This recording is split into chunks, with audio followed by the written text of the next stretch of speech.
Assalamualaikum warahmatullahi wabarakatuh dan selamat pagi.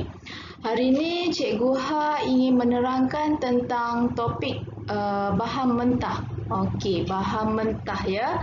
Bahan mentah adalah bahan yang perlu dimasak terlebih dahulu sebelum kita makan.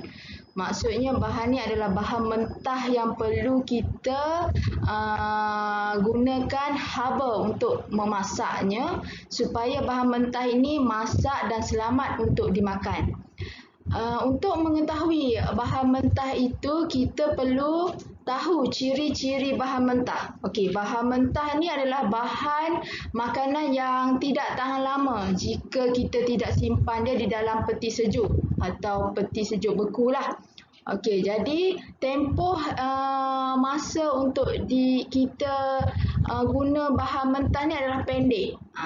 Jadi kalau kita beli bahan mentah ni, balik di rumah kita perlu bersihkan kemudian simpan dengan kadar yang segera di dalam peti sejuk lah. Okey. Contoh bahan mentah yang Cikgu akan jelaskan atau tunjuk di sini adalah seperti ikan. Ikan, ayam, daging. Daging ni tidak kira lah daging kambing, daging lembu, daging kerbau, daging ya, daging merah.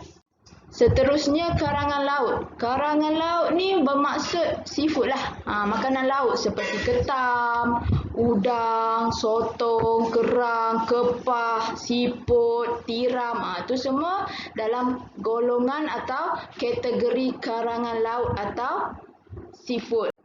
Okey, bahan mentah juga boleh kita katakan seperti telur ayam, telur itik. Bermaksud telur ini ada tempoh-tempohnya yang tersendiri untuk kita guna. Ada tarikh luput dia. Okey. Seterusnya Cikgu akan terangkan sedikit cara-cara untuk kita memilih bahan mentah yang segar. Untuk kita dapatkan bahan mentah yang segar, kita kena ada cara dia. Okey, yang pertama, untuk kita dapatkan ikan yang segar, kita pergi pasar, kita kena lihat tekstur ikan itu. Dari segi mata dia. Mata ikan yang segar mestilah mata yang cerah. Cerah, tidak merah ya. Okey, kita tengok pula pada insang ikan tu. Nak pilih ikan yang segar, kita kena tengok insang mestilah merah, bukan yang berwarna kelabu. Isi ikan tu mestilah pejal, tak ada keluar isi perut ya. Dan juga sisik ikan tu masih kuat melekat pada badan ikan tu. Kalau nampak sisik ikan tu sudah tercabut, terlerai, maksudnya ikan tu sudah tidak segar. Okey, tidak segar bermaksud boleh dimakan, tapi cuma khasiatnya berkuranganlah sedikit. Okey, seterusnya cara nak pilih ayam. Okey, ayam yang segar, kita tengok dari segi badan ayam itu. Pilih ayam ataupun daging ayam tu yang masih berwarna kemerah-merahan. Pastikan juga tekstur badan tu pejal. Bila kita tekan-tekan, okey, tekan-tekan sahaja badan ayam tu untuk pastikan ayam itu segar. Dan yang paling penting sekali, mestilah ayam itu tidak berbau busuk ya, busuk, hanyir apa semua tu, itu bukan ayam yang segar.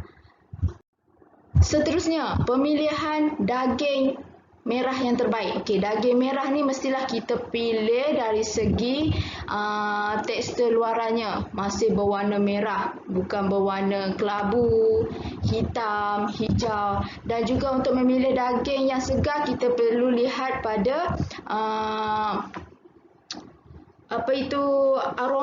aromanya yang berbau segar, tidak berbau busuk ya.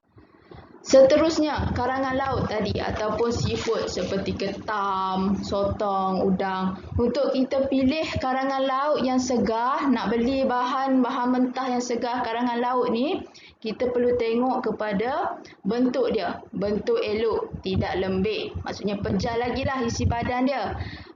Berbau segar, tidak berbau busuk lah. Maksudnya. Lepas tu kita tengok pula pada badan ataupun tekstur karangan laut ini tidak tertanggal. Maksudnya sotong tu kepalanya tidaklah tertanggal daripada badannya.